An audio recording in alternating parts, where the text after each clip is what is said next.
Hi, my name is Chip Carmack, and today we're going to talk about the 4 types of probate here in the state of Florida. I know that sounds confusing. That's why we have the video here today, so that I can help you see what the 4 are and which one best suits your needs. We'll talk about that right after this.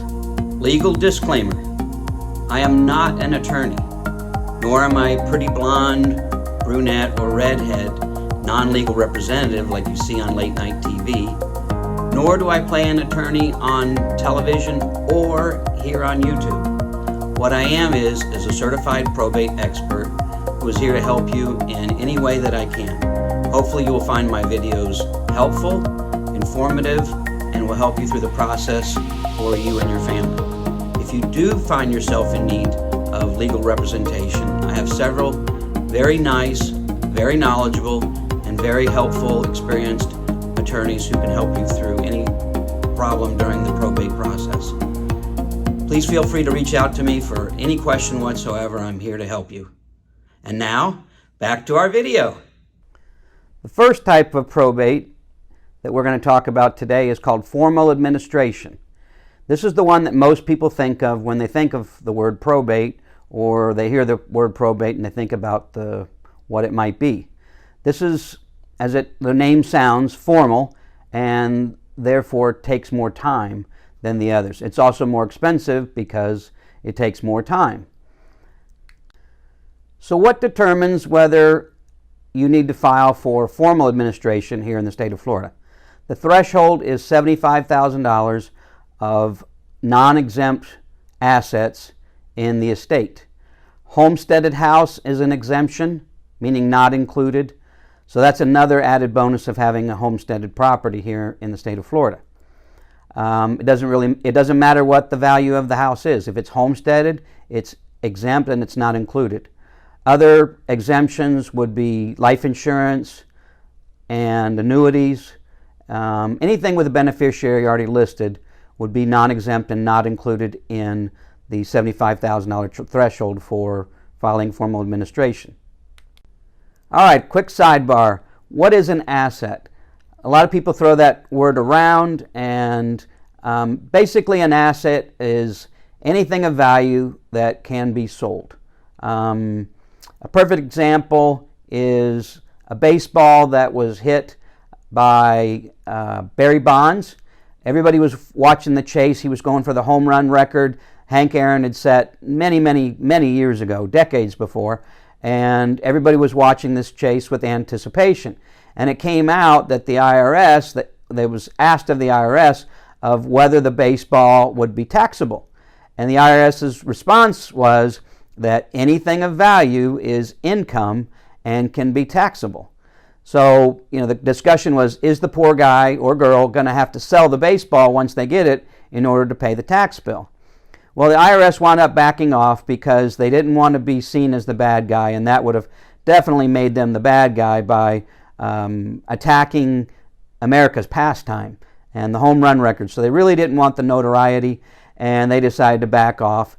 And basically, the guy that got the baseball, he was on his way to Australia with a buddy. They stopped off in San Francisco and caught the game, and he got the baseball. So he sold the baseball, paid the taxes, split the money with his buddy that was with him, and after Australia, they went back. He was in New York, and he used the money as seed money for a business up there. So anyway, basically an asset is anything of value. So if you've got a 1955 Chevy Bel Air, that is definitely an asset. If you have a baseball card collection or a baseball that was hit in a historic event, those are taxable. And those are assets. So hope this clears up what an asset is, so going forward you know whether, basically it's something of value that could be sold. As part of the process of formal administration, a personal representative or a PR is selected, and that judge will have to approve that. The main thing that happens at the beginning of a formal administration is that a notice to creditors is sent out. You're going to make a list. If you're the PR, you're going to make a list of creditors and also of assets, and the court is going to review that. the list of creditors is going to be people like, or companies like a mortgage insurance, homeowners insurance, the HOA, a car payment, car insurance, basically any of the payments that you'll find on a bank statement or a bill. Those are going to be what's known as known creditors. Now, there's going to also be, and this is very important, there's going to be a notice to creditors that's filed. This is basically to the unknown creditors, ones that you don't know exist but may be out there. The court wants to make sure that all creditors are paid, and especially with an estate of $75,000 or more than $75,000 of non-exempt property, they definitely want to make sure that all creditors are paid. So basically what this notice to creditors does is it starts the timeline. The probate cannot move until that's filed, and that's what starts the clock.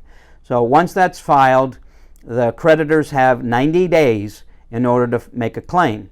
After that, the probate will go forward. So it's very, very important to get that notice to creditors done quickly so that you start the clock.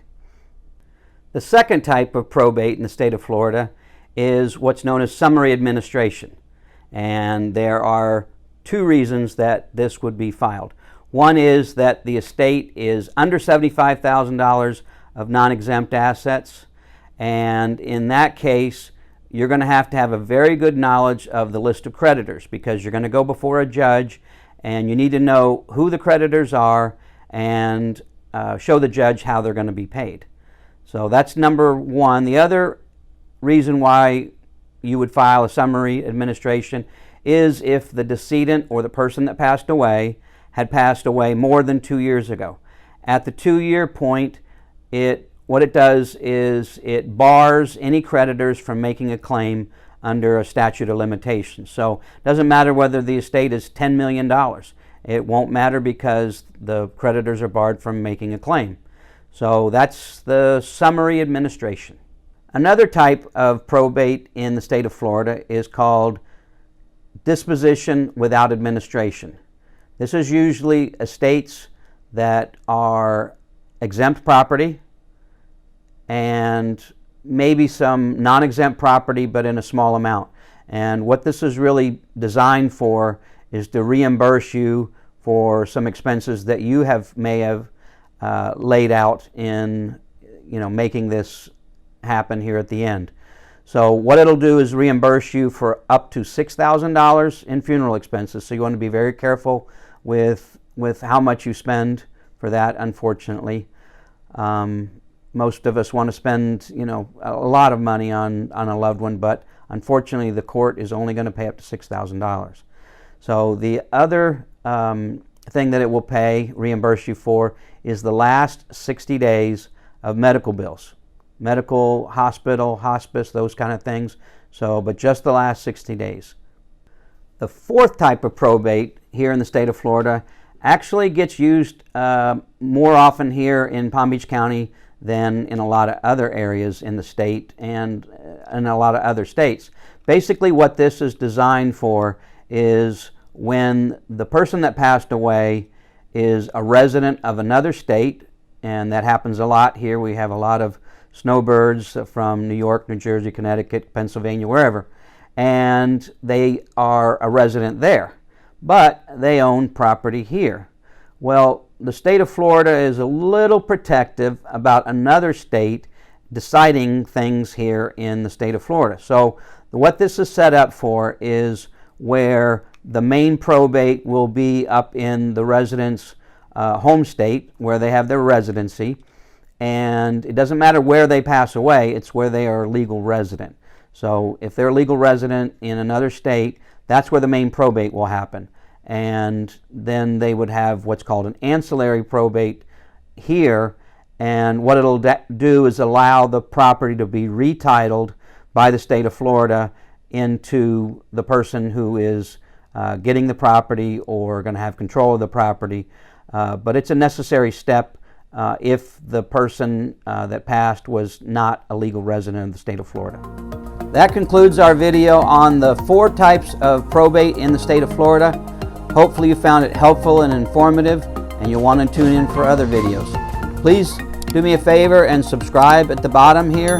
What that does is it tells Google and YouTube that this video is worthy of being promoted by them, and hopefully you will do that. You'll want to see other videos, but it also helps other people that are looking for help with probate to find this if Google and YouTube think it's worthy. There's not going to be any hunting you down or stalking you or anything like that. That's the notify button. If you get notifications, feel free to do that as well if you want, but the subscribe button just helps Google and YouTube record who's watching and whether there are a lot of people that watching and whether it's worthy of promoting to other people and to you. So if you came back on trying to find me, it would also make it easier to find me. So hopefully you'll want to find me and see other videos, and we'll see you in the next video.